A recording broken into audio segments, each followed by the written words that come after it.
Hello नमस्कार, मी ऋतुजा स्वागत करते तुमचं माझ्या आणखीन एका नवीन व्लॉगमध्ये.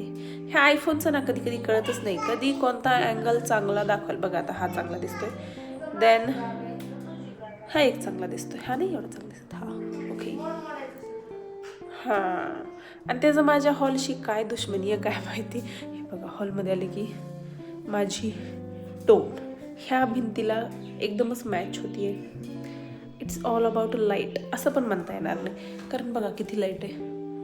माझ्याकडे सगळ्यात जास्त लाईट हॉलमध्ये आहे आणि मी हॉलमध्येच व्हिडिओ काढू शकत नाही आहे, कारण तसं दिसतंय. आणि इथं एवढीशीच लाईट आहे फक्त एक किचनमध्ये, आणि तरी पण चांगलं येते. I don't know. असो, चला आता सानूची परीक्षा सुरू आहेत, त्याच्यामुळे आज तर ती 10:30लाच आली होती. आणि बघा आता त्यांचं काय चाललंय. टेंट खराब झाला, मध्ये तुम्ही बघितलं ते तुटलं म्हणजे, त्याच्यामुळे मी फेकून दिला. आणि आता ह्यांचं खेळण्यात इतकी जुगाड चालू आहे, तर दाखवते तुम्हाला. चला, हे बघा काय केलंय. ह्या इकडून मॅट लावली आहे, ह्या त्यांच्या दोघींच्या गाड्या पार्क केल्या तिथं. हा अप्पू आणि ही त्यांची स्कूटर, ही साऊचा झोका आहे.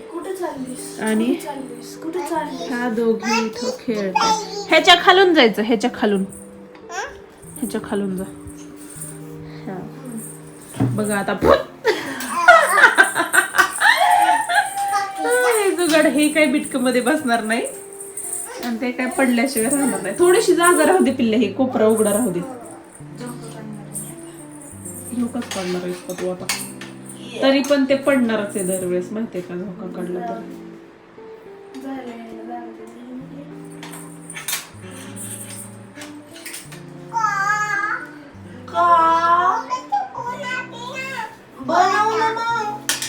गोनाते ना, कोणाचे गोनाते ना, पण बनवल्या. काय बनवते साऊ तू?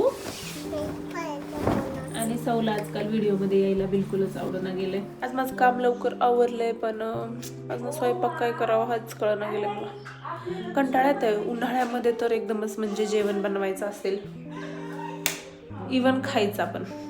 उन्हाळ्यामध्ये जेवायचं पण कंटाळा येतो, फक्त पाणी प्यायचं आणि हेवी होऊन नुसतं लोळत बसायचं. काल तर आम्ही चौघं पण दुपारी झोपलो. ह्यांचं पण थोडंसं डोकं दुखत होतं काल, त्याच्यामुळे आम्ही 2-2-2.5 तास झोपलोय काल चौघं. म्हणजे एवढं हे होईल आता, लेझीच वाटायला लागले असे. असं आता एवढा 2 महिने तर असंच होणार आहे. तरी पण आणखीन आंबे आलेले नाहीयेत. हो, अक्षय तृतीया 2 दिवसावर आली आणि आमच्याकडे तर आणखीन फळांच्या झाडावर पण आंबे दिसत नाहीयेत. कसं होणार आहे काय माहिती आता. ह्या वर्षी आंबे उशिराच येतील, कारण पाऊस खूप पडला, त्याच्यामुळे सगळं उशिरा झाले गेल्या वर्षी.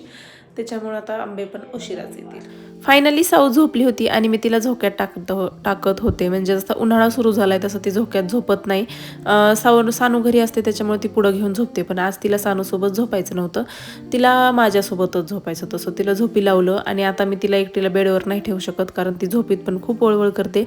पण उन्हाळ्यामुळं ना झोक्यामध्ये खूप गरम होतं. पण आता आज ऑप्शन नाही आहे, कारण सानू ऑलरेडी बेडरूममध्ये झोपली होती आणि इथं तिला झोपी लावून मी झोक्यात टाकलं होतं. आणि आता मला स्वयंपाक करायचा होता. चला,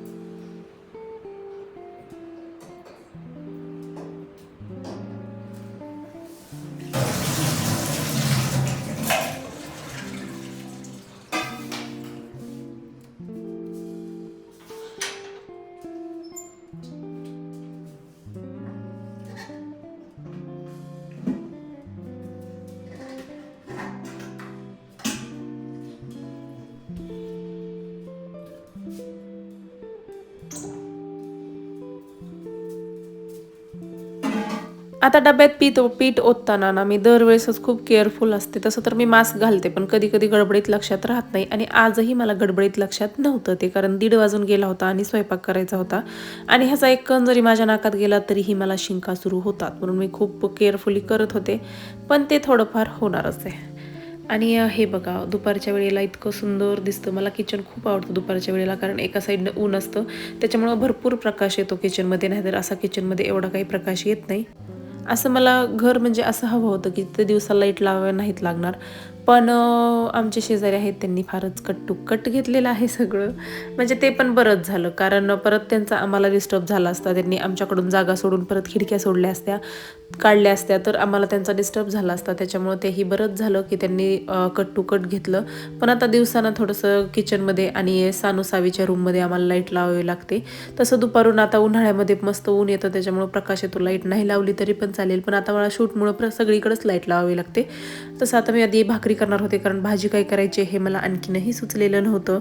आणि माझा ना एक व्हिडिओ होता इन्स्टाला मी टाकलेला, तो कुकवाला, आणि एक 9 सेकंदाचाच व्हिडिओ होता. आणि त्याच्यावर मी एवढी ट्रोल झाले होते फक्त एवढ्या कारणामुळं की मी किचन वाट्यावर भाकरी केल्या होत्या. तेव्हा मी माझा किचन वाटा स्वच्छ धुवून त्याच्यावर भाकरी केल्या होत्या, तरी पण मी तिथं फक्त त्याच्यामुळे माझा तो व्हिडिओ 1.5 मिलियन गेलेला आहे. आणि तोच तेवढा व्हिडिओ माझा मिलियनमध्ये गेला आहे इन्स्टावर, फक्त याच्यामुळं की आपण किचन वट्ट्यावर भाकरी केल्या.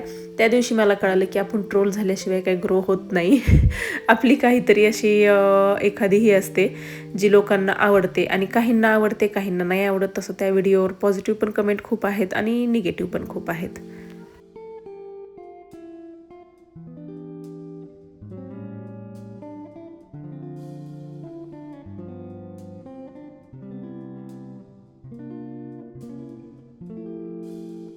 फायनली 3-4 भाकरी करेपर्यंत खूप विचार करून मी असा विचार केला आहे, म्हणजे असं ह्याच्यावर पोहोचले की मला अंड्याची भाजी करायची. त्याच्यासाठी मी अंडे उकडून घेतलेत, आणि हे मी चॉपर खूप म्हणजे खूप यूजफुल आहे. काहीतरी 200 काहीतरी रुपयाचंच आहे, आणि फार छान त्यांनी चॉप होतं. कोशिंबीर करायची असेल किंवा भाजीला फोडणी द्यायला हे करायचं असेल, खूप छान आणि इझिली चॉप होतं त्याच्यामध्ये. आणि त्यासाठीच मी इथं भाजीला कांदा कापून घेत होते, आणि मी तुम्हाला दाखवते ह्याच्यात की किती फाईनली चॉप होतोय कांदा बघा. हे बघा, आणि बिलकुल पाणी सुटल्यासारखं वगैरे असं होत नाही, असं कोरडा कोरडाच राहतो.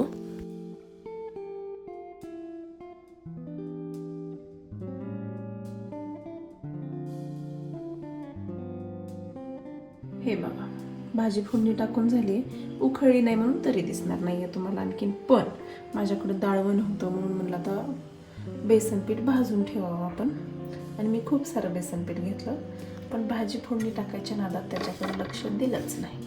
आता हे एवढं वरचं आहे चांगलं, ते पण भाजलेलं नाहीये, फक्त दिसतंय तसं. पण हे बघा काय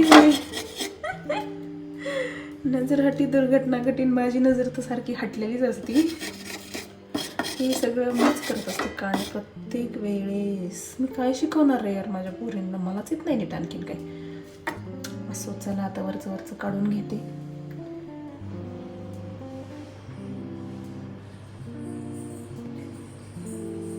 चला द्या सगळ्यांना एक.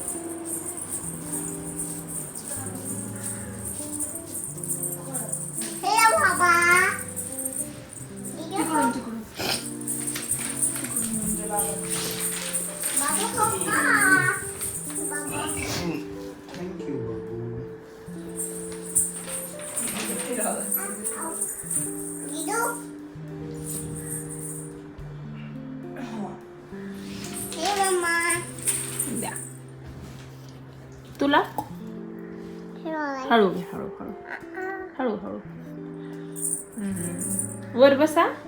जेवण वगैरे झालंय, आणि जेवण झाल्यावर थोडीशी झोप पण झाली, कारण जास्त आज झोप भेटली नाही, कारण सौ आधीच झोपून उठली होती म्हणून. आणि झोपल्यास पण फारच रोजच झोप म्हणलं की मग ते आधीच काय आपलं बेडौल व्हायला लागलंय शरीर, ते आणखीन झोपून वाढवायचंय. सो म्हणलं चला आता थोडंसं काम करू म्हणून मी फरशी पुसायले. हाय सावडू. सौ हरवली माहिती का तुम्हाला? सौ हरवली. आता कसं करायचं आपण? आली आली आपली शाऊ. सौला बिलकुलच आता व्हिडिओमध्ये यायला आवडणं गेलंय. आधी खूप आवडायचं सौला, पण आता नाही आवडत, म्हणून मी सौला पण नाही जास्त घेत व्हिडिओमध्ये. Okay baby, okay. चला फरशी पुसते पटपटावरती.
बाकी कामं झालेत.